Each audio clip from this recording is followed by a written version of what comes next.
Ang kasabihan ng mga tao ngayon ay ang lahat ng bagay ay nababayaran na ng pera. Marami kang kaibigan kapag marami kang pera. Kaya mong utusan ang ibang mga tao dahil kaya mo silang bayaran ng pera. Ngunit kapag ginamit mo ito sa masama, ay tiyak na may balik ito na isang matinding karma. Kung ganon, ay tungayan mo ang istoryang ito na tiyak ay kapupulutan mo ng aral. Mayaman, maganda, at higit sa lahat ay kagalang-galang. Ito ang mga katangian na masasabi mo kapag nakita mo ang babaeng si Elisa. Ngunit sa kabila ng mga ito ay may tinataglay na hindi magandang pag-uugali ang dalaga. Mataas kasi ang tingin ni Elisa sa kanyang sarili at talagang pihikan ito sa pagpili ng kanyang lalaking mamahalin.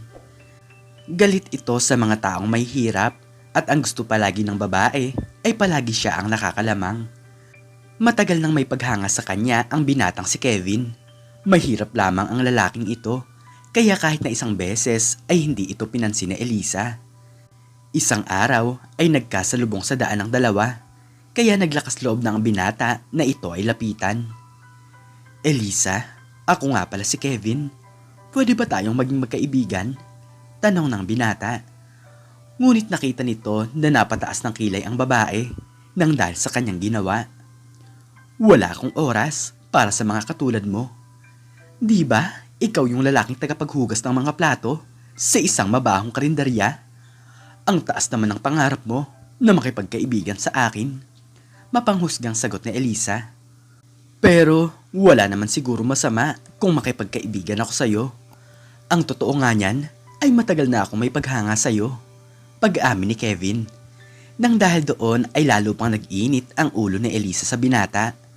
Binuksan nito ang daladala niyang bote ng tubig, sabay ibinuhos niya sa damit ni Kevin. Halos pumatak na lamang ang mga luha ng binata dahil maraming tao ang nakatingin sa kanila. Pahiyang-pahiya ito na para bang sobrang nakakaawa. Umalis ka na nga sa harapan ko. Sobrang kulit mo naman kasi. Baka nga kahit ang sarili mo ay hindi mo pa kayang buhayin. Nakakadiri ka talaga. Galit na sagot ni Elisa. Nang dahil doon ay umalis na lamang ang binata at tanggap na nito sa kanyang sarili na wala talaga siyang pag-asa sa dalaga. Sa edad na 25 taong gulang ni Elisa ay kahit na isang beses ay hindi pa nagkakaroon ng nobyo. Sobrang pili talaga nito sa mga manliligaw at ang gusto lang talaga nito ay ang isang mayaman. Lumipas pa ang mga buwan ay may isang lalaki ang nagpakilala sa kanya. Bumaba ito sa isang magarang sasakyan at sinabi ang kanyang pangalan. Hi, palagi kitang napapansin. Ako nga pala si Robert at gusto ko sanang manligaw sa'yo. Diretsuhang sabi ng binata. Nanlaki naman ang mga mata ni Elisa dahil kilala niya ang lalaking ito. Anak ito ng mag-asawang negosyante na kung saan ay maraming pag-aari. Ako nga pala si Elisa. Masaya akong makilala kita. Hindi naman kita pipigilan kung gusto mo akong ligawan. Kinikilig na sagot ng dalaga. Sa dami ng kanyang manliligaw ay sa wakas, may isa ng lalaki na mayaman ang nagtapat sa kanya ng nararamdaman. Hindi pa tumatagal ang isang linggong panliligaw ay agad sinagot ni Elise si Robert. Robert, sinasagot na kita. Handa akong ibigay sa iyo ang aking puso. Nakangiting sabi ni Elisa. Masayang masaya naman ang binata nang marinig ang sinabi ng dalaga. Maraming salamat Elisa. Pangakong aalagaan kita. Masayang sagot ng binata. Lumipas sa mga taon ay nabuntis ang babae kahit hindi pa kasal ang dalawa. Nang malaman ni Robert ang tungkol sa bagay na ito, ay bigla na lamang itong hindi nagparamdam sa dalaga. Talagang nanlalambot sa Elisa dahil niloko lang pala siya ng binata. Kaya ngayon ay nangako siya sa kanyang sarili na kaya niyang alagaan mag-isa ang kanyang magiging anak. Lumipas ang 5 taon ay pumapasok na sa eskwelahan ng bata. Nagulat naman siya nang bigla siyang ipatawag ng guro. Ma'am, bakit niyo po ako ipinatawag? May problema ba? Tanong ni Elisa. Ma'am Elisa, ang anak niyo po kasi. Hindi po siya makasagot sa mga tanong at ang kanyang mga exam ay puro bagsak. Sa totoo lang po ay palagi po siyang panghuli. Sagot ng guro. Talagang napapakamot na lamang sa Elisa matapos nitong malaman na mahina ang ulo ng kanyang anak. Sa loob ng 2 taon ay palaging napapahiya si Elisa. Paano naman kasi ay hindi mawala sa panghuli ang kanyang anak na si Makoy? Ano ba yan? Baka naman kayo ang nagkakamali sa pagbibigay ng grado sa aking anak. Gusto nyo bang matanggalan kayo ng trabaho? Galit na sabi ni Elisa. Ngunit magalang naman na sinagot ng guro ang kanyang sinabi. Pasensya na po talaga kayo, pero hindi po kami nanghuhula ng grado. Mawalang galang na po pero mahina po talaga ang ulo ng anak nyo. Paliwanag ng guro. Inis na inis si Elisa dahil lumalaking mangmang ang kanyang anak. Sa pagtungtong nito sa elementarya ay nakaisip ng paraan ng babae upang hindi ito mapahiya.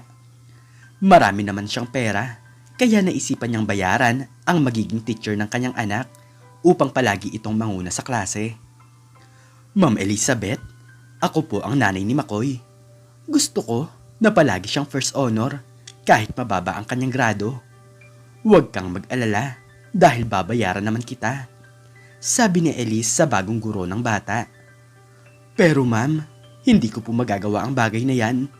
Kawawa naman po ang ibang bata na pinagbubuti ang kanilang pag-aaral.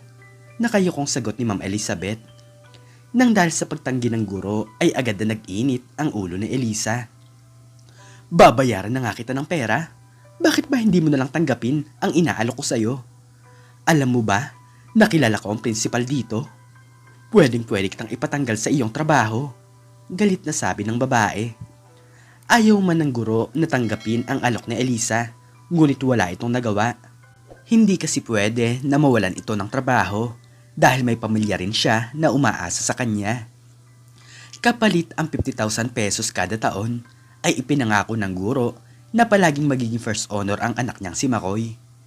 Walang problema kay Elisa kung walang matutunan ang kanyang anak dahil ang gusto niya lang naman talaga ay ang hindi siya mapahiya.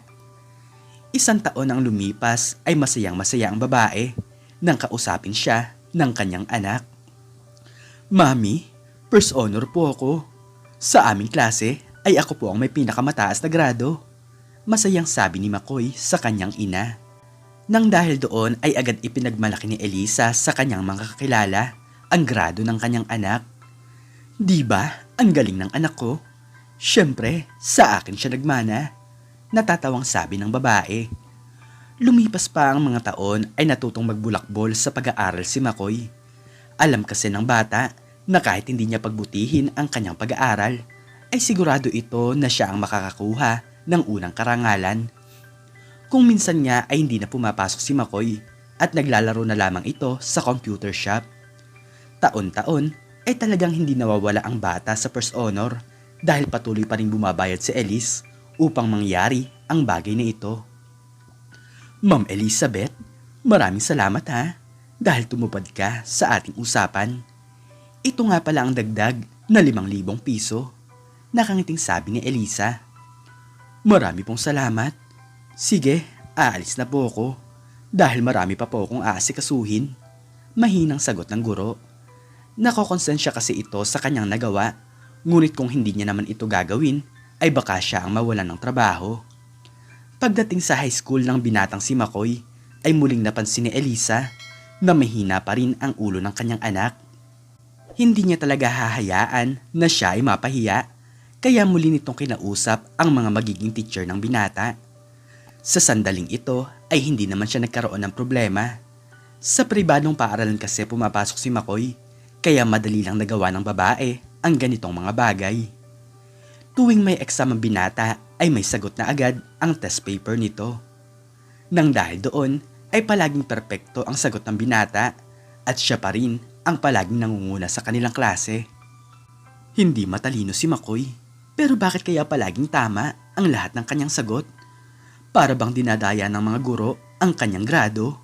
Sabi ng isang babae na magulang ng isang estudyante. Hayaan mo na, sa pagdating naman ng araw ay siya rin ang mahihirapan dahil wala naman talaga siyang alam sa kanilang mga pinag-aaralan. Sagot ng isang babae. Sa kabila ng pagiging mayaman ni Elisa, ay may anak siyang mangmang. Hanggang sa isang araw, ay nakatapos na rin si Makoy sa kolehiyo. Masayang-masaya naman si Elisa dahil alam niya sa kanyang sarili na madaling makahanap ng trabaho ang kanyang anak nang dahil sa magandang records nito. Kinausap ni Elisa ang kanyang kaibigan na isang manager sa isang malaking kumpanya na kung sana ay irekomenda nito ang kanyang anak sa trabaho. Agad naman itong natanggap sa trabaho, ngunit lumipas lamang ang isang linggo ay nagalit ang kaibigan niya sa kanya. Elisa, ang akala ko ba ay matalino ang anak mo? Nang dahil sa kanya ay napahiya lang ako sa ibang mga empleyado dahil ako ang nagpasok sa kanya sa trabaho. Hindi ko naman alam na wala pala siyang alam. Kahit simpleng problema ay hindi niya kayang masolusyonan. Dismayadong sabi ni Maricel. Nang dahil doon ay agad natanggal sa trabaho ang binata. Kung saan-saan pa itong kumpanya nakapasok, ngunit agad din natatanggal sa trabaho. Kaya walang nagawa si Elisa kundi ang subukang ipahawak sa kanyang anak ang kanilang negosyo. Ngunit lumipas lamang ang isang buwan ay nalugi sila ng dahil dito. Ano na kaya ang gagawin ko? Bakit ba kasi lumaking walang alam ang aking anak? Hindi ko naman to kasalanan. Sadyang mahina lamang ang kanyang ulo. Paninisi ni Elisa. Hanggang sa isang araw ay naging tambay na lamang si Makoy dahil wala itong alam na gawin sa buhay. Palagi na lamang itong nakahiga at palaging naglalaro ng computer.